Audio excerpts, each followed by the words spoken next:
네. 퇴근길 라이브 함께하고 있습니다.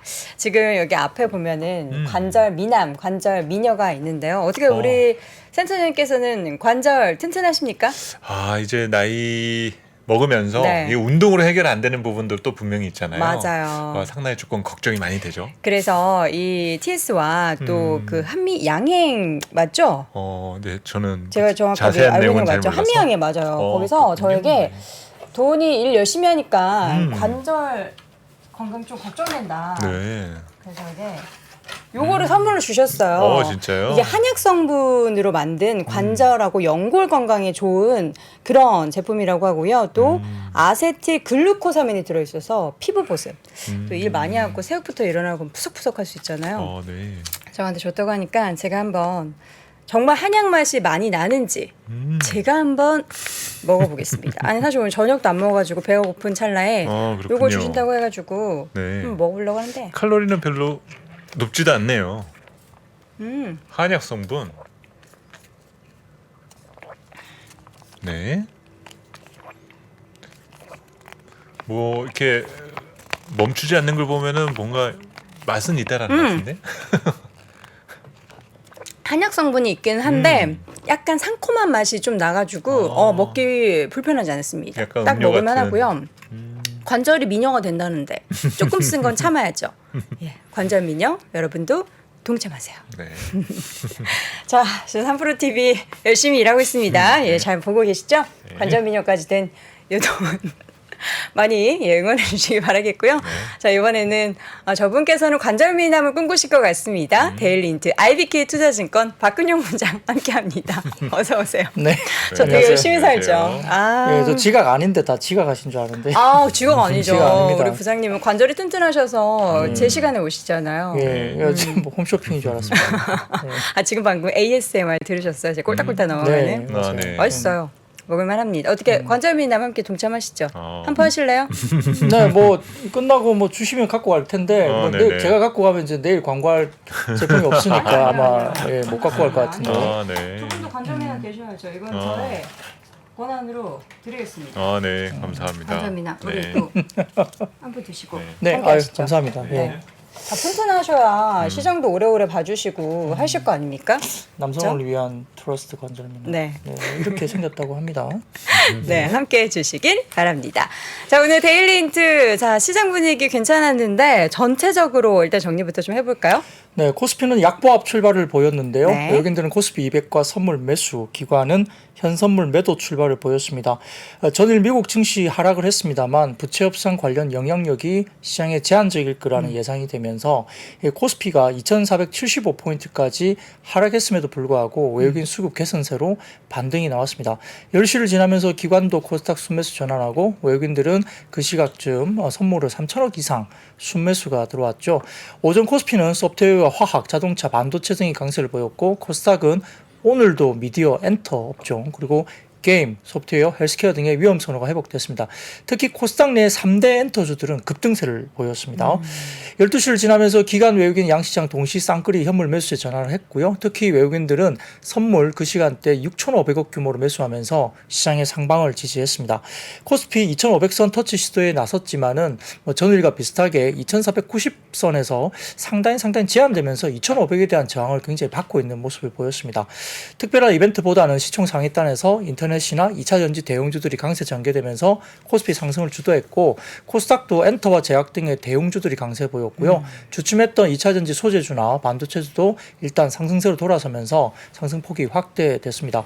이 코스닥 상승 종목수는 3월 17일 이후에 최다까지 올라오면서 오늘은 전반적으로 좀 수익이 나는구나라는 느낌을 받을 정도로 꽤 종목별 움직임은 괜찮았다 볼 수 있습니다. 전반적으로 좀 외국인들은 연초 이후에 전기, 전자와 자동차, 전차를 한 10조 원 정도 순매수하고 있는데 시장 전체 순매수 금액보다 많은 규모입니다. 그러니까 자동차주나 전기전자를 굉장히 집중적으로 샀다고 볼 수 있는데 자동차주는 최근에 좀 주가가 올라왔기 때문에 이제 자동차주 이어서 IT가 반등할 수 있는지 여부도 좀 주목을 해야 되겠죠. 오늘 같은 경우에는 SK하이닉스가 60월선을 돌파했고요. 작년 9월 이후에 돌파하지 못했던 저항 구간을 일단 굉장히 어렵게 돌파하는 모습도 보였습니다. 외국인들은 전기전자와 화학, 운수장비, 의약품 매수 들어갔고요. 그다음에 코스닥에서는 2차전지 제외한 대부분 외국인들이 매수를 했습니다. 운수장비 부품과 반도체, 제약 정도 매수가 상당히 강하게 들어왔다 볼 수 있고 기관은 서비스와 전기전자를 코스피에서 매수했고 코스닥에서는 2차전지와 반도체 등을 매수했습니다. 원달러 환율은 1338원 정도 수준에서 등락이 반복됐고요. 업종별로는 카카오와 네이버가 최근에 야금야금 그래도 올라옵니다. 반등세를 주면서 인터넷 기업 관련된 서비스업이 상승세 보였고요. 화학에서는 SK이노베이션과 LG화학 중심으로 상승하는 가운데 롯데케미칼이 또 수익성 개선 기대감에 강세가 뚜렷했습니다. 전기전자 같은 경우는 삼성 SDI와 LG 에너지솔루션 등의 배터리 셀 업체 강세가 나타났고 반면 음식료 업종이 가장 부진했고요. 오리온은 특히 장중 7%대 급락하기도 했습니다. 한국전력은 3개월 연속 하락하면서 전기가스업 약세로 이어졌고요. 코스닥도 외국인 기관 자금 유입되면서 상승해서 코스피 대비 상대적 강세를 기록했는데 업종별로는 오락문화, 특히 이제 최근에 호실적을 기록했던 엔터테인먼트 기업들이 강세를 보였고요. YG 엔터테인먼트는 장중 9%대 급등을 또 했습니다. 운송장비 부품은 전일 부진을 뒤로하고 상승세 재개했고 통신 방송 서비스 제약도 수익률 상위권에 금일은 위치를 했습니다. 2시를 넘어서면서 에코프로와 LNF 등의 낙폭과대 2차전지 소재주의 반등도 금일 특징으로 볼 수 있습니다. 네. 전체 시장 속에서 사실 이제 뭐 엔터지 얘기를 하루라도 안 하면 네. 뭔가 이상한 그런 나날들이 펼쳐지고 있어요. 그래서 오늘도 어쩔 수 없이 엔터가 또 네. 올라가지고 또 얘기하게 엔터 되네요. 관련된 기획사 이야기를 너무 많이 해서 뭐 연예가 네. 중계냐 이런 말도 많이 듣고 맞아요. 있지만 뭐 오늘은 뭐 잠깐 간단하게 말씀을 음. 좀 드릴 수밖에 없는데 좀 오늘은 이슈가 좀 다릅니다.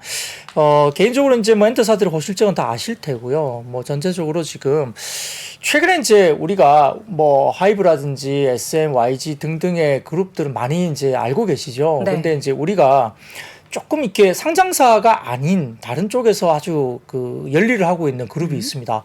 거기가 어디냐 하면 PFT. 여성 걸그룹인데요. 네. 50/50라는 그룹이 조용해졌어요. 있습니다. 네. 네. 거기에 이제 그 이름이 이제 노래가 큐피드라는 노래가 있어요. 네. 근데 이 50/50의 큐피드가 엄청난 지금 기록을 세우고 있는데 사진을 먼저 좀 띄워주시면 이 빌보드 차트 관련된 이야기입니다. 그 미국의 빌보드 메인 싱글 차트 핫 100에서 17위를 기록하면서 8주 연속 진입에 성공했습니다. 지금 이 시간에 배철수의 음악 캠프를 할 텐데 이게 뭐 경쟁 방송은 절대 아닙니다만 아무튼 이런 이야기를 할 수밖에 없습니다. 그래서 이제 이게 8주 연속 그 17일 진행하면서 이제 핫 100에 이제 들어왔는데 네. 핫 100 8주 연속 진입은 2020년에 블랙핑크가 셀레나 고메즈와 협업한 아이스크림과 같은 기록이기 때문에 K-팝 걸그룹의 최장 타이 기록입니다. 그러니까 이게 좀 비상장사인데도 이제 50/50라는 그룹이 이제 국내에서 뭐 어느 정도 이제 이름을 최근에 알려지기 시작했거든요. 근데 미국 시장에서 굉장히 잘하고 있죠. 근데 이제 문제는 이제 이 50/50 때문에 오늘 그 50/50 관련된 종목들이 아주 요동을 쳤는데요. 네. 우리가 알고 있는 하이브나 이런 쪽이 아니고 이제 그런 상황인데 다음 사진을 좀 띄워주시죠. 50/50 소속사가 어트랙트라는 비상장사입니다. 근데 이제 이 회사의 스타크루이엔티라는 산하 레이블인데 어트랙트 공식 홈페이지에 여기 보면 아래쪽에 보시면은 파트너십을 맺은 회사 중에 그레디언트 이게 옛날 기준으로 봐서는 인터파크라는 회사죠. 네. 거기가 이제 네모나게 이제 인터파크가 지금 제휴사로 돼 있어요. 그죠? 그러다 보니까 이 50/50 관련된 주식들이 지금 이제 별로 이제 시장에서는 언급이 안 됐었거든요. 근데 이제 하다 찾다 보니까 이제 이 50/50가 이제 워낙 이제 미국 빌보드 차트에서 잘하고 있으니까 이 관련주가 뭐냐 이런 이야기를 이제 찾다 보니까 이 홈페이지에서 이제 말씀드렸던 어트랙트 이제 홈페이지에서 인터파크가 이제 관계됐다는 걸 찾은 거예요. 시장에서 누군가가. 네. 그래서 인터파크 그레디언트가 50/50의 관련주다. 이렇게 이제 SNS에서 오늘 이제 이야기가 된 거죠. 그러다 보니까 이제 오늘 그레디언트가 상한가를 갔습니다. 오. 단순히 이제 제휴사로 이제 엮였다는 것 때문에 그런 거죠. 근데 이제 지금 좀 더 깊게 들어가 보면 대비 1집의 음반 유통사를 인터파크가 담당하긴 했습니다. 50/50의 대비 1집을. 근데 이제 다만 빌보드 입성 후에는 23년 4월 유통사를 인터파크에서 워너뮤직 코리아로 변경을 했습니다. 다음 사진 좀 띄워주시죠. 예, 변경된 내용들이 또 있거든요. 그래서 이 워너뮤직 코리아로 이제 변경이 됐는데 5월 데뷔 1집 EP 워너뮤직 코리아로 이제 발매가 되면서 기존 인터파크 발매판은 사실 절판이 된 상황입니다. 그러니까 실질적으로는 지금 인터파크가 팔고 있는지 잘 모르겠어요. 근데 이 사진은 또 뭐냐면 제가 아까 워너뮤직 코리아로 변경됐다 말씀드렸잖아요. 근데 아마존에 들어가 보면 이 지니뮤직이라고 또 나와 있어요. 여기는 왜요? 아마존 이 샵에 들어가 있는 왜 진이라고 돼 있을까요? 지니뮤직도 뭔가 유통을 하고 있는 거겠죠. 아, 그럼 또 지니뮤직 주가는 상한가입니다. 그러니까 이제 오늘 아. 뭐 제가 엔터 관련된 이야기를 다른 이야기를 드린 게 아니고요. 네. 이 오늘은 굉장히 50-50 관련 주식에 대한 논란이 되게 많았어요, 장중에. 그러다 보니까 여기까지 왔는데 자, 아까 말씀드렸던 인터파크 그 그레디언트가 이제 협력사로 이제 홈페이지에 등재됐다는 것 때문에 상한가를 갔잖아요. 네. 근데 알고 보니까 이제 1집의 음반 유통사를 한 것 같긴 한데 현재는 이제 인터파크가 하는 게 아니라 뭐 아까 말씀드렸던 지금 주니 뮤직이라든지 워너뮤직 코리아 이쪽에서 좀 하지 않느냐 이렇게 아마존에도 이렇게 올라와 있으니까 주니 뮤직이라고 나와 있잖아요. 그러다 보니까 미국 시장의 유통사는 이제 아마 주니 뮤직이 가능성이 있다라고 이야기를 하는 겁니다. 그러다 보니까 이제 종목이 이제 오늘 막 여러 가지 설들이 너무 난무했습니다. 그 이제 어떤 느낌이 드냐면 좀 이제 과열권을 좀 지나간 것 같다. 이게 예. 찾고 찾는 그런 상황들이 연출되는 걸 보면은 네. 이게 진짜 엔터에도 뭔가 이게 진짜 고점인가 이런 생각을 하게 만들어요. 예, 그래서 오늘 제가 말씀드린 요지는 뭐냐면 이제 종목들이 상한가 같다는 이야기를 드리고 싶은 게 아니고 이만큼 이제 뭔가를 자꾸 스토리 라인을 만드는 듯한 느낌이 나는 거죠. 그래서 약간 어제도 제가 조금 이제 목표 주가 괴리 경계해야 된다. 대비 별로 현 주가가 그렇게 많이 남아 있지 않기 때문에 주가들이 꽤 좀 반영을 한 것 같다는 느낌도 좀 어제 말씀을 드렸지만 네. 오늘도 보면 이제 이런 일들이 벌어지면서 종목들이 이제 새롭게 상한가가 막 올라가고 그냥 단순한 파트너라는 이유 때문에 이제 이렇게 가는 거 보면 네. 조금 이제 오늘 엔터 관련된 부분들이 조금은 오버슈팅이 나온 듯한 느낌을 꽤 많이 받았거든요. 물론 이제 이런 종목들뿐만 아니라 뭐 예를 들어서 뭐 지금 YG 플러스 같은 경우는 음반 유통 굿즈 같은 걸 많이 하기 때문에 실적도 이번에 서프라이즈가 나와서 여전히 강세이고 그쵸. 그다음에 뭐 FNC 엔터라든지 그다음에 YG 엔터도 괜찮았고 오늘 네. 뭐 다른 그 JYP 엔터도 꽤 SM도 올랐고요. 예, 그렇고. SM도 그렇고 뭐 DOU라든지 이쪽도 꽤 올랐고요. 네. 음원 쪽은 또 NHN 복스라든지 이쪽도 꽤 올랐거든요. 근데 약간 좀 뭔가 찾으려고 되게 시장에서 뭔가 자꾸 이제 재료를 찾는 것 같다. 스토리 라인을 자꾸 만들어서 이런 이야기가 될 수 있기 때문에 단기 급등에 따른 그 뒤쪽에 뒷단의 어떤 다른 스토리들이 조금 약간 억지스러운 부분들이 좀 보인다는 느낌을 사실 받았습니다. 네. 트레이더 입장에서는 이때가 좀 조심해야 될 것 같다는 생각을 계속 쓰는 것 같거든요. 그래서 약간 좀 지금은 좋은 건 맞습니다. 뭐 하반기에도 기대감이 있는 건 맞는데 약간 엔터 관련된 쪽이 다소 좀 단기에 좀 많이 오르고 확산되는 국면에서 스토리 라인이 조금 억지스러운 부분도 있다는 점에서는 조금은 이제 좀 뭐랄까 쉬어갈 구간, 뭐 약간 조정이 좀 나올 수도 있는 구간으로 갈 수도 있지 않을까 이렇게 좀 조심스러운 추정을 해봅니다. 근데 이제 뭐 알 수 없죠. 내일 주가를 저도 알 수는 없지만 뭐 더 올라갈 수도 있겠죠. 네, 더 네, 올라갈 네. 수도 있겠고 네. 수급이 갈 만한 그런 섹터가 안 보이면은 정말 실적이 일단은 씻기니까 그런 섹터로 갈 수는 있겠지만 네. 어쨌든 뭔가 이제는 조금을 경계해야 되는 시그널들이 하나씩 나오는 것도 우리가 간과하면 안 되는 거죠. 그렇죠. 이제 사실 뭐 이 50-50 그룹에 대한 뭐 관계 그 관련주는 언급이 거의 시장에 없었거든요. 네. 이렇게 빌보드 쪽에서 잘하고 있기 때문에 비상장사라서 이 관련주가 뭐지라고 이제 궁금은 했지만 특별하게 언급된 종목들이 여태까지 전혀 없었습니다. 근데 오늘 갑자기 이제 이런 것들을 찾아내면서 종목들이 상한가를 가는 거 보면 조금 이제 약간 좀 선을 이제 넘기 시작한 것 같다는 느낌이 좀 들어요. 그러다 네. 보니까 좀 이제 뭐 쉬어가거나 좀 조심해야 되는 경계해야 되는 모습이 좀 보일 수도 있는 거 아니냐라는 느낌을 사실 저는 받았고요. 네. 저희 고객들한테도 저는 오늘 조금 이제는 조심하자. 뭐 팔 건 좀 팔자 이렇게 이야기 드렸는데 모르죠. 뭐 더 올라갈 수도 있습니다만 뭐 어쨌든 이런 현상들이 그렇게 썩 이렇게 좋은 현상은 뭐 아닌 것 같은 느낌이 좀 듭니다. 네. 자, 엔터 얘기는 이 정도로 마무리하도록 하겠고요. 이어서는 어제 저희가 로이터 통신 그 한국인 기자다. 이거 신빙성이 있냐는데 오늘은 이 소식 가지고 LG 디스플레이 주가가 더 올랐어요. 네, 이제 제가 어제 로이터 통신을 이제 언급을 드렸고 이 기자분이 이제 뭐 한국 분이다. 네, 네. 그러니까 뭐 그럴 수 있죠. 로이터 통신에 일을 할 수 있는 그쵸. 한국 분일 수도 있는데, 근데 이제 역시나 이제 LG에서 삼성으로 이제 OLED 패널을 준다는 이야기가 워낙 오랫동안 이렇게 이야기되면서 이루어지지 않은 상황이어서 이게 인류가 이루어야 될 23개 꿈 중에 하나쯤에 들어갈 정도로 네. 이게 과연 정말 될까라는 의문을 가졌던 뭐 하나의 뭐 이슈였는데요. 다만 이 이슈에 대해서 몇 개 증권사에서 약간 그렇게 진행되는 것 같다라는 언급을 리포트로 냈어요. 맞아요. 네, 오늘 그렇게 냈습니다. 그래서 이제 그 리포트 내용에서도 보면 LG나 삼성 쪽에서 아마 좀 뭐라 그럴까 이 내용을 공식적으로 확인을 안 해줄 것 같다라는 언급도 들어 있어요. 왜 확인 안 하는 거예요? 약간 애매한 부분이 있는데 그건 제가 설명을 좀 드리게 보겠습니다. 그래서 이제 KB증권에서도 오늘 그 이야기를 하면서 이제 LG 디스플레이 리포트를 냈는데 거기에서 하반기에 삼성전자의 대형 OLED TV 그러니까 WOLED 패널을 신규 공급할 것으로 예상된다.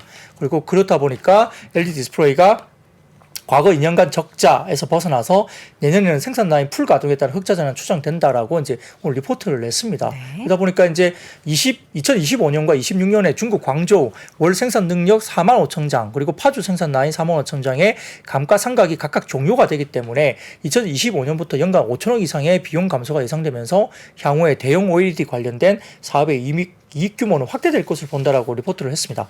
사진을 하나 가져와 봤는데 KB증권에서 LG 디스플레이의 분기 영업이익 전망인데 역시 2분기도 적자죠. 1분기 1조 1천억 적자고요. 2분기도 거의 900억 9천억인가요? 이게 9천억입니다. 9천억 적자 예상하고 있고 3분기부터 한 2,400억 정도로 이제 현저하게 적자폭이 줄어들면서 이제 4분기에 흑자 전환으로 1,000억 정도대로 이제 보는 거죠. 그러면 이제 바닥을 봤으니까 이제 2분기 정도부터는 바닥에서 좀 꿈틀거린다라고 이제 설명을 하는 것 같습니다. 그래서 LG 디스플레이의 대형 OLED 연간 패널 생산 능력은 1,000만 대 정도 수준인데 작년에 이제 삼성전자가 한 300만 대 정도 가져갈 수 있다 이야기 되면서 이제 괜찮게 보다가 실제 계약이 안 되면서 한 600만 대 언저리 정도 수준에서 이제 물량이 나갔기 때문에 LG 디스플레이가 작년부터 안 좋았죠. 가동률도 떨어지기 당연히 가동률도 떨어지죠. 그러면 적자가 나는 거잖아요. 이렇게 되는데 문제는 이제 이게 가동률 관련해서 이야기가 되는 거고 패널 같은 경우에 내년 같은 경우는 삼성전자가 한 200만 대 정도 가져갈 것이다 이야기를 한 것 같고요. 내후년에는 300만 대 그리고 26년에는 500만 대 정도 공급할 것이라는 이야기를 하는 것 같습니다. 그래서 이제 이런 부분들 때문에 뭐 LG 디스플레이도 오늘 괜찮았고 OLED 관련 쪽도 좋았는데요. 다음 사진 보여주시면은 글로벌 OLED TV 출하 전망입니다. 그래서 23년도에는 뭐 출하가 작년 대비해서는 그렇게 많이 나온 건 아닙니다. 작년에 670만 대에서 올해 700만 대 정도로 그렇게 급격하게 늘지는 않는데 올해 이제 하반기에 좀 들어가면서 WOLED 탑재 효과가 이제 나타나면서 내년에는 전반적으로 970만 대까지 많이 올라오는 모습을 이제 추정을 한 것 같습니다.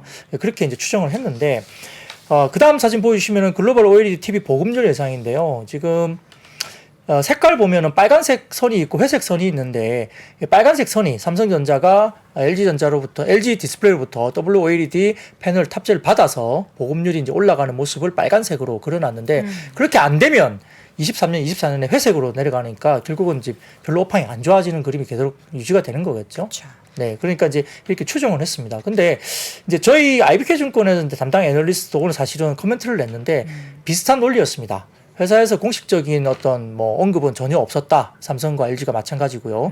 다만 이제 연내 물량은 30만 대 수준으로 상당히 좀 적은 물량으로 추정을 하고 있고 사이즈도 뭐 대형 중심으로 판단되는데 내년 정도의 물량은 들리는 규모가 200만 대 정도 수준으로 본다. 그러니까 아까 KB증권하고 같은 숫자가 나왔어요. 그러니까 조금 신뢰도를 좀 어느 정도 뭔가 갖고 이제 이야기를 하는 것 같습니다. 근데 이제 삼성이나 LG는 공식적으로 발표한 건 전혀 없습니다. 네. 근데 이제 내년 정도 이후부터는 200만 대 이후로부터는 KB 같은 경우는 뭐 300만 대, 500만 대 이렇게 올라갈 거라 봤잖아요, 매년. 근데 이제 지금 그 저희 이제 IBK 쪽에서는 이제 늘 그랬듯이 시장 상황에 따라 또 변수가 있을 거기 때문에 그거는 이제 단언할 수 없다. 뭐 그런 코멘트를 하긴 했습니다만 그리고 시장 상황이 좀 부진하기 때문에 삼성전자가 1분기 중에도 패널 오더 컷을 자체적으로 100만 대 정도를 했다고 합니다. 삼성전자도. 근데 삼성 입장에서는 QD를 제외하면 자체 패널이 없는 상황으로 이제 추정이 되기 때문에 다양한 소스 확보 차원에서 진행된 걸로 보인다라고 멘트를 했고요. 그리고 삼성전자 TV 사업부 내에도 QD하고 WOLED가 또 경쟁을 내부적으로도 해야 되잖아요. 그러니까 가격대가 다른 어떤 라인업을 가져가겠죠. 그러다 보니까 여전히 삼성은 QLED를 최상단에 놓고 그리고 WOLED를 마케팅을 공격적으로 하기에는 되게 애매할 것이다. 라인업을 가져갈 수는 있는데 공격적으로 마케팅을 하기는 좀 애매하기 때문에 이게 시장에서 공식적으로 공식화하거나 시장에 부각시키거나 이러기는 아마 좀 어렵지 않느냐. 그래서 공식적인 발언이 안 나오면서 일부 이제 애널리스트들의 어떤 뭐 확인에 의해서 애널리스트들이 코멘트나 뭐 어떤 리포트를 통해서 이렇게 들어가는 것들이 좀 추정되는 그런 식으로 나오지 않겠나라고 조심스럽게 이야기는 했습니다. 네. 그러니까 이제 아무튼 이런 것들 때문에 그 LG 디스플레이는 아침에 굉장히 좋았다가 다소 좀 윗꼬리를 살짝 다는 이제 조금 보수적인 스탠스도 보이는 그런 모습도 보였거든요. 근데 이런 게 나오면서도 근데 이제 인베니아나 야스나 뭐 이녹스 첨단 소재, 뭐 덕산 에어룩스 등등의 신도 기원까지 이런 여러 그 부품이나 이런 소재, 뭐 장비 이런 쪽은 오히려 이제 기대감 때문에 좀 오히려 좀 좋았다 이렇게 볼 수도 있습니다. 네. 자, 이어서는 오늘 새벽에 주주총회에서 일론 머스크가 그 사이버 트럭을 올해 안에 연말에 생산을 하겠다라고 밝혔습니다. 네. 사실 근데 그분도 이야기를 하고 일단 뵙고 나서 좀 이렇게 수습하는 스타일이기는 한데 네네. 요거 어떻게 기대를 해봐도 될지. 맞습니다. 근데 이제 지난번에 그 아마 그 공장 기공식 같은 데에서 이렇게 사이버 트럭을 또 세워놓고 이게 뭐 기공식까지 하고 리튬 아마 생산하는 그쪽 관련해서 이제 뭐 기공식을 하는 그 자리에도 그 사이버 트럭을 가져와가지고 같이 이렇게 뭔가를 하는 그런 퍼포먼스도 했는데 아무튼 뭐 오스틴 뭐 기가 팩토리에서 열린 주주총회에서 올해 말 전기 픽업 트럭인 사이버 트럭을 고객에게 인도할 거라 밝혔습니다. 근데 그것도 그 본인도 일론 머스크 기조 발언을 통해서 테슬라의 자체 생산 목표나 마스터 플랜 3에 언급된 에너지 이니셔티브, 그다음에 완전 자율주행, FSD 베타, 그다음에 옵티머스 로봇과 같은 소프트웨어 개발 프로젝트에 대해서 주주에게 발표를 했습니다. 근데 이 자리에서도 머스크 본인도 신차 계획 가운데 사이버 트럭 출시를 여러 차례 번복한 거에 대해서 사과를 실질적으로 했습니다. 공식적으로. 그러니까 본인이 말이 너무 이제 번복이 된 거죠. 근데 이제 올해 말 사이버 트럭 인도를 시작할 것이라고 다시 한번 밝혔기 때문에 사과까지 하면서 밝혔으니까 사실 좀 더 신뢰도는 조금 더 있지 않을까라는 뭐 우리가 추정을 해볼 수 있는 정도입니다. 이 사이버 트럭의 목표 생산량은 연간 25만 대에서 50만 대로, 그리고 가격은 기존 양산 중인 전기차보다 좀 더 높게 책정될 것이라고 좀 더 구체적으로 언급을 했기 때문에 기대감이 좀 더 높아지는 분위기죠.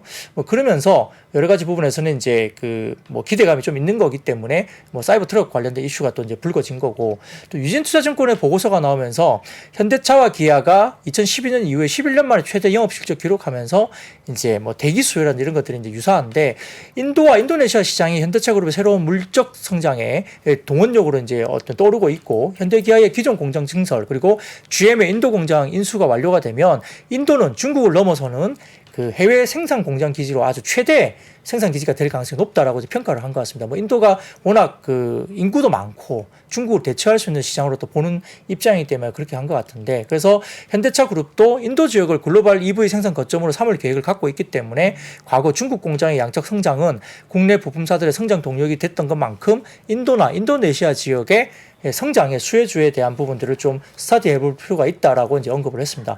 뭐 그러다 보니까 이제 오늘 같은 경우는 현대 기아, 현대 위아, 성우 하이텍, 화신, 뭐 DIC, 성창 오토텍 등의 뭐 자동차나 부품주들, 전기차 등에 관련된 종목들이 올라왔고요. 근데 그 외에도 뭐 삼성전기가 테슬라 전기차 트럭용 그 카메라 모듈 물량을 전량 수주한 바가 있기 때문에 관련 업체의 수혜도 전망된다 이야기 나왔고, 삼성전기가 오늘 뉴스를 통해서 그 전기차용 MLCC를 뭐 했다 이렇게 만들었다 이게 나왔거든요. 그러다 보니까 그와 관련해서 IM이나 퓨런티어, 코아시아 CM, 그다음에 옵트론텍 등의 카메라 모듈이나 부품주들도 또 주목을 받았고, 실리콘 카바이드 양을 줄인 거, 뭐 히토리오 금속 사용하는 거 줄인다, 뭐 이런 이야기가 나왔기 때문에 역시 이제 삼화전기 같은 페라이트 관련된 종목도 다시 주목을 받았던 모습이 있는데, 근데 이제 오늘 완성차보다는 최근에 가장 핫한 것은 자동차 부품 쪽입니다, 역시. 그래서 여기에 관련된 부분에서 삼성증권이 자동차 부품과 관련된 리포트가 나왔는데 좀 일리 있는 이야기가 몇 가지를 했습니다. 그래서 부품사에 대한 투자에 대해서 기준을 좀 가질 필요가 있는데 세 가지 기준을 가져야 된다고 언급을 했는데요. 첫 번째는 이 성장 모멘텀은 역시 이제 매출처 다변화에 대한 뭐 매출의 확장성을 가져야 된다. 부품사를 볼 때. 근데 결국은 이제 부가가치가 축소된 정장 부품사. 그러니까 우리가 보면 사진을 먼저 한번 띄워 주실까요? 이게 보시면 이 내연기관차 대비 전기차 부품 수를 비교했는데요. 이제 왼쪽이 내연기관차고 오른쪽이 전기차 부품수거든요. 네. 엔진 부품은 안 들어가겠죠. 0. 네. 네. 그 부품수가 5,060개나 들어가는데 부품수가 없어지니다. 전기차로 가면. 그죠? 그리고 구동이나 전달, 제동장치 부품도 현저하게 떨어지고요. 그 다음에 차체 부품도 뭐 차체 부품 그래도 상대적으로 덜 떨어집니다만, 서스펜션이나 제동 부품도 보면 떨어지고. 그래서 기타 떨어지고. 그러니까 내연기관차 부품이 22,000개에 달했는데 전기차로 넘어가면 부품수가 12,000개로 떨어지니까 거의 절반 수준으로 줄어드는 거죠. 이거 재밌네요. 네. 그렇습니다. 그래서 이렇게 되면 부품사들은 상당히 좋지 않은 그림으로 가는 게 기본적으로는 이제 환경이 별로 좋지는 않겠죠. 뭔가 개당 그럼 가격을 올려야 되나요? 아니, 그러니까는 지금 네. 보시면 내연기관차하고 전기차하고 네. 총 부품 수가 한 절반 차이가 그쵸. 나잖아요. 근데 둘의 가격 차이는 그렇게 크지가 않은 상태잖아요. 기기의 그리고 가격이? 전기차는 오히려 더 비싸잖아요. 그쵸. 엔진 그러면 단가가 훨씬 없는데도 높다라는 거예요. 훨씬 높다라는 거예요. 배터리 가격이 비싸서 근데 비싼 물론 거죠. 이제 배터리 영향도 이제 당연히 크겠지만 사실 그런 부분들이 녹아든다라고 볼 수가 네, 있겠죠. 네, 뭐 그렇습니다. 그래서 이제 이런 것들에 그게 대한 재밌네. 부분 때문에 매출처 다변에 대한 매출 확장성인데 아까 말씀드렸던 기본적인 부가가치가 이제 뭔가가 이루어져야 되는데 이 전기차 부분 같은 경우 예를 들면 현대차 그룹뿐만 아니라 뭐 GM이나 포드나 폭스바겐 같은 경우는 아마 조만간 글로벌 완성차 한 25년, 26년 정도 되면 아마 연간 한 200만 대, 300만 대 정도는 만들 거다는 거죠. 그러면 이제 물량 증가가 되는데 그러한 업체들도 결국은 그 아웃소싱을 해야 된다는 부품을. 그러면 이제 거기에 진입 기회가 있을 텐데 이제 국내 부품사가 그런 진입 기회를 잡아야 된다는 거고요. 그다음에 이제 테슬라도 당연히 예외가 아닐 거다고 보는 것 같습니다. 그리고 이제 한국의 현대 기아 그룹의 전기차의 부품에 대한 레퍼런스를 갖고 있으면 현저하게 좀 가능성이 열릴 수 있다고. 최근에 그래서 약간 논란이 있었던 서현이와 같은 경우도 뭐 들어가네 안 들어가네 말들이 많았거든요. 뭐 그런 것들이 레퍼런스가 있기 때문에 그런 것 같고요. 그다음에 이제 미국에 관련된 부분에서는 미국 쪽은 캡티브 부품사가 없다. 대량으로 할 수 있는 부품사가 없고 그다음에 미중 갈등 때문에 중국 부품사의 북미 지출도 조금 쉽지 않은 분위기가 될 수도 있고요. 환경적으로. 그리고 유럽이나 미국, 일본 부품사 같은 경우도 지금 기존의 내연기관은 유럽 부품사가 굉장히 잘했지만 이 전기차 부분은 좀 다르다는 겁니다. 그래서 약간의 전기차의 상품성 여유가 있기 때문에 레퍼런스도 대표 제품도 상당히 여유에 있어서 한국의 부품사들은 전기차 쪽에서는 좀 더 강점을 가질 수 있는 상황이다라고 이제 언급을 했습니다. 그래서 첫 번째 그거고요. 두 번째로는 하드웨어 부품사는 아까 말씀드렸던 전기차 신규 아이템으로 확장을 하면서 굉장히 부품 개수가 줄어드는 것을 메이크업을 해야 되는 거죠. 그래서 그런 확장성을 가진 회사가 있어야 된다는 거죠. 근데 하드웨어 부품사가 전기차 쪽으로 새로 진출할 수 있는 영역이 있는데 그 영역은 어디냐? 배터리와 관련된 부품과 시스템 또는 전기차의 센터 그릴 그 다음에 구동 모터 뭐 이런 것들이 보인다는 거죠. 그래서 이 배터리 관련된 아이템이나 모터를 수주받는 부품사가 돼야 되고 오랜 기간 동안 그렇게 된다면 큰 매출 규모를 기대할 수 있는데 이러한 것들이 들어가지 못하는 부품사 이런 수주를 받지 못하는 부품사는 결국은 매출 둔화가 예상되고 도태가 될 거다 보는 거죠. 그래서 과거에는 부품사들이 같이 올라가는 모습을 보일 수 있었다면 지금은 이런 것을 할 수 있느냐 없느냐에 따라서 굉장히 차별화가 심화가 될 거라는 겁니다. 거기다가 이제 국내 전기차 투자에 대해서 대기업은 25%, 중소기업은 최대 35% 세액 공제를 받을 수 있으니까 이런 부분들도 이제 부품사에 대한 좀 긍정적인 환경이 될 수 있다는 거죠. 그리고 세 번째는 뭐냐면 아까 제가 말씀드렸던 미국과 인도 시장에 집중될 가능성이 높기 때문에 아마 부품사의 동반 지출 여부도 상당히 중요하다는 겁니다. 그래서 이 세 가지 모멘텀을 보유하고 있는 회사는 현대모비스, SL, 화신, 성우 하이텍 이렇게 이제 추려진다라고 이제 리포팅을 오늘 썼습니다. 다음 두 번째 사진 보여주시면은 현대차 그룹의 전기차 관련해서 아이템별 진출 업체가 나와 있죠. 배터리 시스템 관련해서는 뭐 BMS나 BSA, 뭐 배터리 케이스 모듈 등등에서 모비스, 뭐 SL, 성우 하이텍 뭐 등등이 이제 쭉 나와 있고요. 그다음에 밑에 보시면 구동 모터나 뭐 센터 그릴, 디지털 미러, 뭐 사이드 바디 컨트롤 모듈 등등 보시면 뭐 모비스나 S&T 모티브나 뭐 SL도 나와 있고 쭉 나와 있죠, 그죠? 이런 것들을 보시면 되는 겁니다. 뭐 평균 판매 단가도 오른쪽에 나와 있죠. 어느 정도 추정이 된다는 것도 나와 있습니다. 그래서 이런 것도 보시면 아 이런 종목들을 좀 중심으로 봐야 되겠구나 싶으실 거고요. 다음 사진 보여주시면은 미국의 그리고 인도의 동반 지출한 부품사들의 수익성 개선 흐름인데 이 파란색 짙은 파란색의 SL 그다음에 약간 붉은색 기운이 성우 하이텍 그리고 약간 옅은 파란색이 이제 화신인데요. 보시면 2020년 이후로 이익률이 확실히 올라갑니다. 미국과 일본, 인도 쪽에 동반 지출한 부품사들인데 그 중에 이제 3개 정도인데요. 수익성 개선이 확실히 그 현지에 동반 지출하면서 수익성 개선이 보인다는 겁니다. 화신이 확실히 유의미한 변화가 있네요. 네, 그렇습니다. 그래서 적자폭으로 이제 수익성이 됐던 부분에서 이제 이렇게 튀어 올라온 부분들이 확실하게 좀 턴어라운드가 많이 됐죠. 그러니까 이런 것들 봤을 때 종목들이 그렇고 그 외에도 뭐 언급된 종목 말고도 뭐 아진 산업인가요? 그쪽도 명신 산업 이쪽도 있고 뭐 그다음에 아까 말씀 서현이와 이런 쪽도 최근에 사이버 트럭과 관련된 해외 외신 뉴스가 나오면서 주목을 받았고 그러니까 관련된 종목들이 꽤 많은데 아무튼 부품주들의 전성 시대가 최근에 갑자기 이제 불거지기 시작하면서 이렇게 좀 움직이고 있다 이렇게 설명을 드릴 수 있겠습니다. 네. 자, 자동차 쪽에서도 보면 완성차보다 부품주의 탄력이 조금 더 좋았는데 지금 오늘은 보면 반도체 쪽에서는 삼성전자는 주가가 네. 쉬었는데 다른 반도체주들은 좀 반등을 보였죠. 네네. 그 하나투자증권이 또 보고서를 냈는데 역시 이제 마이너스 25% 수준의 웨이퍼 투입 축소 기지가 지속되면 올해 디램 생산이 약 7% 정도 감소할 것으로 전망되고 그다음에 반도체 업계의 메모리 감산 효과가 이제 올해 3분기부터 본격화될 거다라고 한화투자한 것을 리포트를 했습니다. 뭐 비슷한 논리의 이야기들이 리포트가 각 증권사마다 계속 나오고 있기 때문에 사실은 좀 중복되는 이야기인데요. 근데 결국은 이제 재고 건전화가 먼저 진행된 모바일이나 PC에서 서버 고객으로 확산이 이제 진행될 거라고 보는 것 같습니다. 지금 사진을 먼저 띄워주시면은 삼성전자와 하이닉스의 디램 완제품 재고 주수추인데요.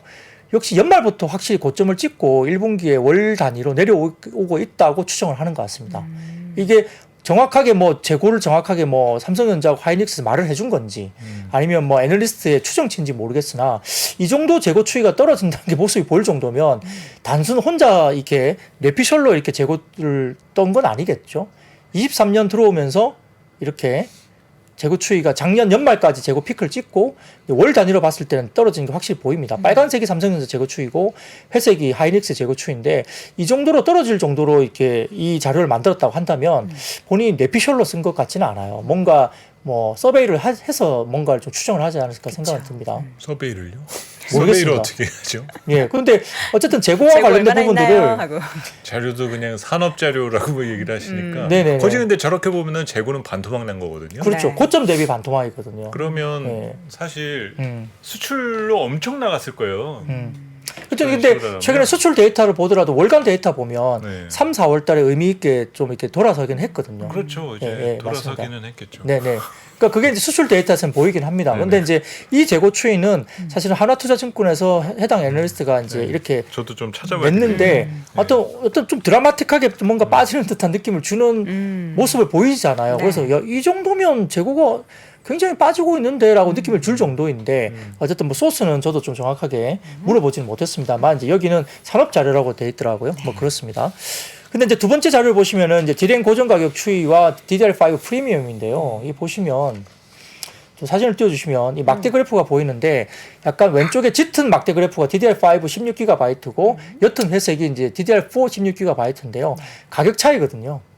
뭐 대충 보시면 가격 차이로 보이실 겁니다. 그러면 점점점 이렇게 최근에 오면 올수록 그죠?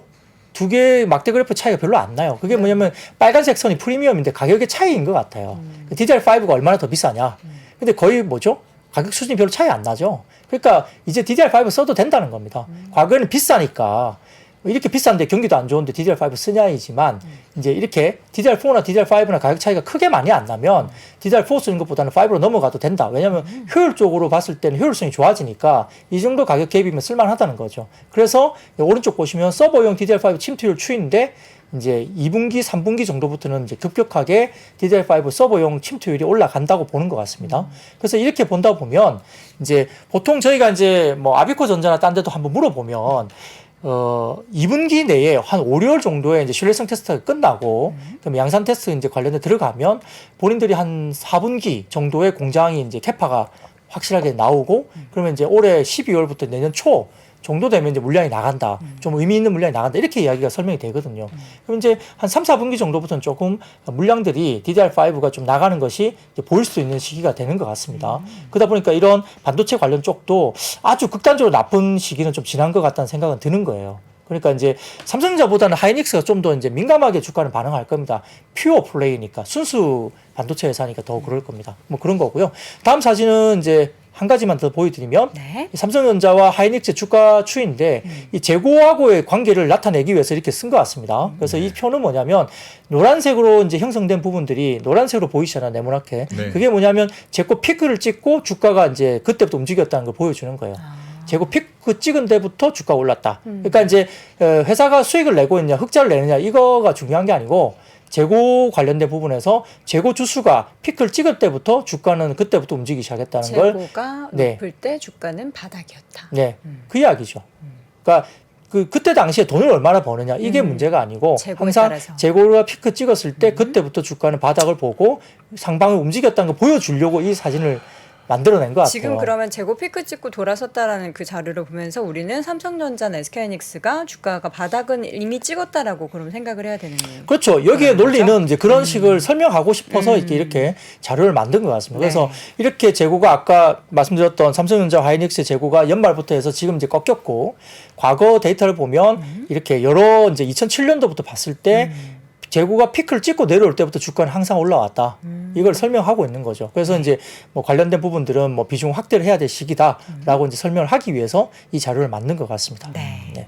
삼성전자 사면 되나요? 하고 고려주신 연구소님이 물어보시는데 네, 지금 재고가 준다라는 거는 긍정적 신호인데 그쵸. 사실 이 동시에 가격 반응이 나와야 되거든요. 그렇죠. 근데 아직도 가격 반응이 더디다라는 거는 이렇게 재고가 줄다가 멈출 수도 있다라고도 보는 것 같아요. 그 기간이 좀 상당 기간. 그렇죠. 그리고 여전히 이제 역사적으로 보면 여전히 높은 재고 수준을 유지하고 있는 많긴 상태다 많다. 보니까 이제 다음에 이제 체크할 부분이 이제 가격에 가격. 대한 변화. 그래서 이제 수요자들이 좀 마음을 졸이면서 빨리 사야 되거든요. 저거 내가 지금 사지 않으면 더 비싸게 살 수밖에 그렇죠. 없다. 그냥 단순히 재고가 다운된다라고 해서 역사적으로는 항상 바닥이었으니까라고 하게 되면 또 일찍 들어가서 보초 사는 경우가 될 수도 있으니까 다음은 이제 가격적 변수를 조금 더 체크하실 부분이 있을 것 같습니다. 네, 재고 받고 이제는 가격 확인하면은 우리는 이제 마음을 살짝 놓고 반도체 투자를 적극적으로 할 수 있는 시기를 찾아볼 수 있다라는 이야기까지 정리해 봤습니다.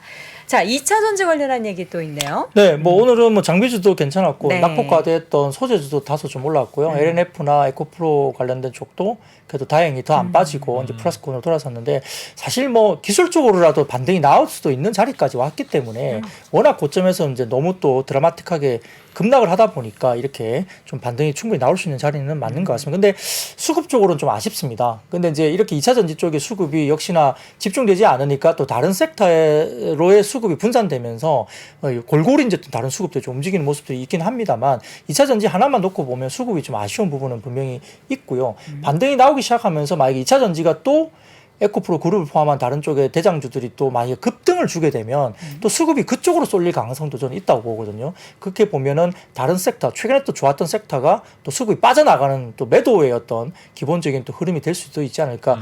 그런 또 약간 경계를 해야 되는 부분도 분명히 있다고 생각을 할 수 있습니다. 미래에셋증권의 보고서가 또 나왔습니다. 이쪽에서 국내 셀 3사의 2023년 배터리 장비 발주 규모가 324기가와트시 작년보다 110%나 증가하고 있고 해외 신규 업체들의 물량까지 포함한다면 올해 장비 업체들의 받을 장비 수주가 엄청나게 더 크게 나올 거다라고 본 것 같습니다. 첫 번째 사진 띄워주시면은 먼저 장비 그 수주 잔고 관련된 부분인데요. 네. 지금 막대 그래프로 되어 있는 게 중꺾수, 중요한 것은 꺾이지 않는 수장고. 이게 슬램덩크에 나오는 거죠. 네. 예. 원래 그 중요한 거 꺾이지 않는 마음 그게 원래 슬램덩크의 대사였던 거예요? 네, 맞습니다. 예. 그렇죠. 그런데 그걸 또 이렇게 인용을 하시더라고요. 네. 그래서 아무튼 이렇게 막대 그래프는 수주 잔고이고요. 그다음에 이 약간 오렌지색의 이 실선은 이제 성장률입니다. QOQ 성장률. 이게 이제 결국은 이제 올라오기 시작하는 거고 네. 주요 업체 수주 잔고가 5조 7천억 정도인데 전년비 91% 증가했다 이렇게 보는 거고 국내에는 뭐 LG에너지솔루션, SK온, 그다음에 삼성 SDI, 뭐 스텔란티스 등등 이제 이런 조인트 벤처뿐만 아니라 해외 쪽도 이제 벌커라든지 그다음에 노스볼트 등등의 신규 라인 업체 발주 기대가 있고 다음 사진 보시면은 국내 셀 3사의 장비 발주에 대한 그 타임 스케줄 같은 것 같아요. 예, 그래서 뭐 SK 엔솔, 뭐 LG 엔솔이 뭐 캐나다 쪽에 뭐 온타리오 쪽에 이제 2분기에 어떻게 나오고 뭐 그다음에 규모는 이제 뭐 45기가와트시 규모까지 다 이렇게 설명되어 있는 표거든요. 그래서 LG 엔솔이 뭐 캐나다, 미국, 그다음에 지역에 뭐 미시간, 그다음에 애리조나, 오하이오, 조지아 등등에서 어떤 타임 스케줄로 발주가 어느 규모로 나올 건지에 대한 타임 스케줄을 이렇게 찍어놨습니다. 보기 좋게 찍어놨죠. 그리고 다음은 뭐 SK온도 마찬가지고요. 한국, 미국, 캐나다 등의 서산, 뭐 그다음에 조지아, BOSK 등등에 대한 부분에 대해서 규모가 어떻고 어떤 타임 스케줄에 발주가 나올 거라는 걸 이제 상세하게 찍어놨기 때문에 이 표를 보시면 이제 스케줄이 이제 보이는 겁니다. 그래서 그런 거고요. 자, 그 다음에 네. 그 다음 사진 보여주시면은 시장에서 미국이 가장 공격적인 증설 국면이다라고 보는 겁니다. 그래서 이제 한국 평균의 12개월 포워드 PE인데 이게 이제 관련된 장비주들에 대한 PE거든요. 근데 이제 중국 평균 관련된 PE인데 중국이 상당히 상대적으로는 장비 업체들이 성장성 때문에 조금 높게 평가를 받았던 적이 있습니다. 근데 한국 업체들은 상당히 좀 낮은 평가를 너무 오랫동안 받아왔기 때문에 한국 업체들의 미국 증설 수혜로 결국은 상당히 좀 그 평가를 잘 받아야 되는 거 아니냐, 정상적으로. 그러면 과거에 중국이 받았던 뭐 그런 평가도 받을 수 있다는 거죠. PER 밸류에이션에서는. 그래서 이런 부분에 대한 부분에서 그 중국과 일본 업체 대비 글로벌 관점에서 한국 배터리 장비 업체에 대해서 정상적인 밸류를 받기 위해서는 주가가 올라야 된다. 이런 이야기를 한 걸로 보입니다. 그래서 수요 잔고라든지 타임 스케줄은 좀 참고를 하셔서 보시면 될 것 같고요. 네. 조금 더 이야기를 드리면 현대기아가 300억 규모의 한국 전기차 충전 서비스 유상증자에 들어갔습니다. 그래서 이제 300억 규모의 유상증자가 들어갔고, 그다음에 2025년까지 초고속 충전기 3,000기를 구축하고 관련된 한국 전기차 충전 서비스의 초고속 충전기에 뭐 관련된 플랫폼 ECSP와 전기차 충전 기술 플랫폼인 ECTP를 적용하겠다. 뭐 이렇게 구체적으로 오늘 이야기가 나왔기 때문에 네. 충전기 관련된 뭐 디스플레이텍이나 모트렉스나 YM텍, Y2 솔루션, 원익 P&E 같은 충전기 관련된 종목들도 종목이 좀 괜찮았다 이렇게 볼 수 있습니다. 네. 저희는 지금 열심히 2차 전지 관련한 이야기를 쭉 드릴 때 저 중꺾마를 누가 먼저 이야기했느냐로 지금 채팅창이 굉장히 뜨거웠습니다. 뭐 프로게이머 데프트라는 분이 쓰셨다. 근데 뭐 그분도 어디서 차용해 온 거다. 뭐 여러 가지 이야기가 있지만 예, 중요한 건 누가 먼저 쓴 게 중요한 게 아니라 우리들의 꺾이지 않는 수익률입니다. 수익률이 가장 중요하죠. 중꺾수. 수익률이 꺾이지 않았으면 좋겠고요. 자, 이번에는 여행 관련해서 오늘 관련된 종목들이 올랐는데 아니 센터장님 여행 안 가세요?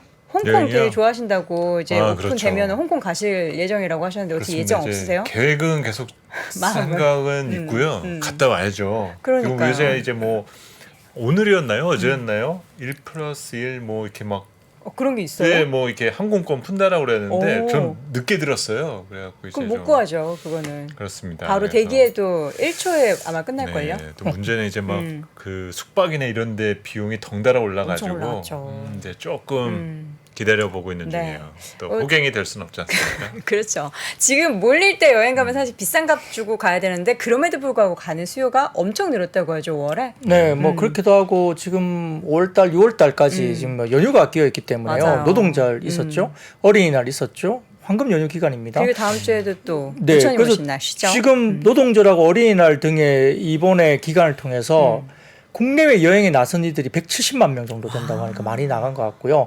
국토교통부 항공정보 포털 시스템에 따르면은 황금 연휴 기간달 지난달 28일부터 5월 7일까지 열흘간 국제선과 국내선 항공 여객수는 170만 5,344명. 굉장히 많죠. 뭐 저는 그 중에 한 명이 안 돼서 굉장히 좀 저희 다 똑같죠. 뭐. 어렵습니다. 네, 자리를 너무 잘 지키고 있습니다. 네. 그래서 이제 뭐 여객 수요 회복 분위기가 나오는데 2분기는 전통적으로 비수기이긴 하지만 전년보다는 기대감이 상당히 높을 수밖에 없죠. 워낙 이제 이런 뭐 3일씩 노는 날들이 되게 많기 네. 때문에 휴일이 많기 때문에 그러고 부처님 오신 날 그리고 대체 공휴일로 29일도 이제 쉬죠, 사흘 또 월요일날. 쉬잖아요. 그러니까 6월에 징금다리 휴일도 또 맞이하면서 여행 떠나는 이가 수요가 아직은 좀 있을 거다 이야기 되는 것 같고요. 네. 6월 첫째 주는 저도 이제 국내에서는 또 지방으로 여행을 갑니다. 예약했는데 어디 가세요? 전주 한옥마을. 가서 또 이제 네. 그거 먹어야죠. 그 뭐죠? 고기 중에서 그 불고기 비슷한 거 뭐 유명한 거 있잖아요. 고기 종류 갑자기 생각이 안 나네. 떡갈비 뭐 이런 거. 떡갈비, 떡갈비. 이제 떡갈비 먹어야죠. 저는 이제 뭐 첫째는 다 컸지만 둘째는 8살이라서 그거 좋아할 거예요, 둘째에 뭐 이렇게 약간 뭐 이렇게 뭐 공부도 할 겸 그쵸. 이렇게 해서 가보자 해가지고 예약을 다 했는데 한옥도 이제 예약을 하고 네. 이렇게 하노이에서 잘 거예요. 그러니까 그런 것도 있는데 아무튼 뭐 그런 쪽으로는 조금 이제 나름 이제 좀 아쉬운 걸 달랠 텐데 아무튼 이제 여행을 떠나고 싶은 때겠죠. 그리고 이제 뭐 역시나 이제 관련된 그 한국 뭐 어떤 우리나라 사람들은 이 주요 이제 온라인 여행사를 통해서 숙박 레저 액티비티 서비스를 대부분 다 결제액을 되게 많이 하고 있잖아요. 네. 최근 들어서는 월간 결제액이 1조 원 정도까지 나온다고 합니다. 온라인 쪽을 통해서 이렇게 결제하는 게. 그래서 엄청나죠. 그래서 코로나 발생 이전보다 온라인 결제액이 2배 이상 규모가 된 거라고 해요. 월간 1조 원 정도로 결제를 한다고. 그만큼 이제 이연 수요가 있다는 거거든요. 그래서 그렇고요. 또 이제 문화체육관광부가 이제 언론을 통해서 한국관광공사와 함께 6월 1일부터 30일까지 2023 여행 가는 달 추진한다. 이게 그거예요. 할인 행사도 있고 여러 가지 뭐 그 정부에서 물달에. 지원금 준다고 뭐 여행 지원금에서 뭐 10만 원, 뭐 5만 원 뭐 신청하면 준다는데 뭐 그런 걸 여행을 가야 맞죠. 그럴 수 있고요. 뭐 호텔 예약할 때 뭐 네, 약간 네, 할인 맞아요. 쿠폰이 있다든지 뭐 그럴 수도 있어요. 맞아요. 뭐 그런 것들이 뭐 충분히 잘 활용하셔서 또 가족들과 함께 또 그렇게 시간을 보내면 될 것 같은데 아무튼 뭐 뭔가 이제 돈을 쓰는 분위기잖아요. 지금 그러다 보니까 이제 뭐 카지노 면세점까지 포함해서 여행사도 그렇고 상당히 많은 이제 움직임들이 있을 거다 보는데 근데 이제 LCC 같은 경우는 좀 꺾였어요. 왜냐하면 이제 티켓 가격도 조금 약간 빠지는 듯한 느낌이 들고 굉장히 좋았던 1분기보다는 2분기보다는 조금 살짝 슬라이스하게 꺾이는 부분이 있기 때문에 이 단기보다는 앞으로는 좀 주목해야 될 거는 장기 여행일 거예요. 네. 단기조는 뭐 동남아나 뭐 제주도를 많이 갔겠지만 일본도 그렇고 근데 앞으로는 이제 뭐 유럽, 미주. 예, 미주나 유럽 쪽으로 많이 갈 거기 때문에 좀 장기에 대한 부분은 조금 변화가 있다는 점도 저희가 볼 필요는 있겠습니다. 네, 여행 관련한 기업들이 2분기부터의 실적의 유의미한 증가 또 다음 분기에 확인해 보면 좋을 것 같고요. 이어지는 이슈 뭐 볼까요? 네, 뭐 간단하게 뭐 우크라이나 관련된 지원 소식인데요. 네. 이제 정부가 대외경제협력기금 EDCF를 통해서 우크라이나를 지원한다. 1억 3천만 달러 규모로 지원한다고 이야기가 나온 겁니다. 그러다 보니까 이제 이런 것들이 구체화되는 것이 아니냐라고 보는 것 같고 또 이제 올렉산더 그리반 경제부 차관 이게 우크라이나 인 것 같은데 관련해서 간담회에서 우크라이나 재건 사업의 3대 목표가 회복력 강화, 복구 추진 현대화인데 재건 사업 규모가 최대 8,932억 달러 수준이다. 10년에 걸쳐서 할 거다. 이렇게 나오면서 이 기사 중에 예를 들어서 뭐 도화 엔지니어링이나 몇 개 회사들이 언급이 돼 있었던 게 있어요. 그러다 보니까 버스텍이나 SC 엔지니어링, 도화 엔지니어링, 뭐 서현 탑 메탈 이런 종목들 관련된 재건 관련된 테마주들이 오늘 또 주목을 좀 받았던 모습이 있습니다. 네. 오늘 시장 분위기가 약간 프로그램장에 좀 가까웠거든요. 프로그램장. 네, 그래서 이제 시총 상위 종목들이 조금 고른 상승 어. 이런 것들을 좀 많이 보이는데 조금 기장 생소했었던 매수. 게 롯데케미칼 네. 주가가 강세였던 맞아요. 부분은 3%. 얘는 뭐지? 그냥 이런 생각이 저도 장중에 조금 저도 들었어요. 계속 이유 찾아봤는데 뭐 뉴스가 없었는데 그런 건 이제 매수세가 프로그램 쪽으로 들어오는 거였군요. 뭐 그럴 수도 있고요. 뭐 롯데케미칼뿐만 아니라 뭐 대한유화도 올랐고 뭐 LG화학은 미차전지 때문에 갔을 수도 있는데 최근에 특징은 롯데케미칼이 이제 실적 발표를 했는데요. 이제 적자가 나왔습니다만 생각보다 나쁘지 않은 적자 규모였다라고 평가를 하는 것 같습니다. 그래서 그 사실 이제 뭐 어떻게 보면 순수 NCC 화학 업종들은 이제 삼성증권에서 리포트를 썼는데 그 내용에 뭐라 써 있냐면 아무도 궁금해하지 않아서 오히려 기회가 있을 주식 이렇게 썼어요. 아무도 관심이 없고 네, 궁금해하지도 그만큼 이제 않아서. 기대감이 없는 섹터였기 때문에 아무도 이제 수급도 그렇고 아무도 네. 관심이 없는 거죠. 근데 좀 좋아지기 시작하는데 그게 확실히 좋아지면 오히려 이게 수익 날 수 있는 섹터이지 않느냐라는 삼성증권 리포트가 있어서 참 제목이 재밌다 생각했는데요. 목표 주가도 상향 조정했고 하나증권에서도 롯데케미칼 관련해서는 뭔가 상향 조정을 해야 될 만한 어떤 어닝 서프라이즈였다는 논조로 이제 리포트가 또 나오기도 했습니다. 네.